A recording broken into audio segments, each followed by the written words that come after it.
Did I ever tell you the one about the developer that bought a crime-riddled shopping center and instead of hiring more security, fired the one security guard he had and then did something totally different instead? His name is Monty Anderson and he co-founded the group Neighborhood Evolution. And if he sounds familiar, it's because I've talked about him before. The shopping center in question had a proliferation of homeless individuals, people experiencing public mental health crises, was covered in burglar bars, and was riddled with theft. In fact, one of the tenants he inherited was a dollar store, and they said it wasn't unusual for people to just walk in, take what they need, and walk out. When Monty bought this property, he had a commitment to making the neighborhood better, not just turning a profit. And realizing the single security guard didn't make a difference, he also thought doubling down on that and hiring more wouldn't solve the problem. It would just push the problem off his property into the community.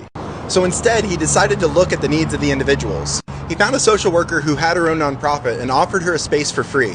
Together, they created what he called a homeless intake shelter. With a grant they got from HUD, they created a system where they could take people in and help them get the legal documents they need to access resources offered by the city and the state. They also offered a shower, food, as well as clothing. But before he even set that up, he decided to clean up the parking lot, in part to get rocks that might be thrown through windows out of the way, but also to literally clean it up, remove the burglar bars, and show a sense of trust in the community itself. And here's the thing, it worked. Crime went down, he was able to keep his units occupied and charge a rent in which he could turn a profit. Also, he said this approach was cheaper than hiring security. Now, the story doesn't end as happy as we want it to. The final phase was to build micro apartments in the parking lot of the shopping center. These tiny units would be offered at an affordable market rate, but also be eligible for HUD vouchers for those experiencing homelessness. And this is where the vision of Monty and the community parted ways. They saw the affordable housing as a way to get more homeless into the area, which they didn't want, and oppose any zoning towards that end. So Monty ended up selling that shopping center, buying another one, and is breaking ground on building housing in that parking lot in partnership with Habitat for Humanity. Fitzer and Kramer from Harvard have this idea known as shared values.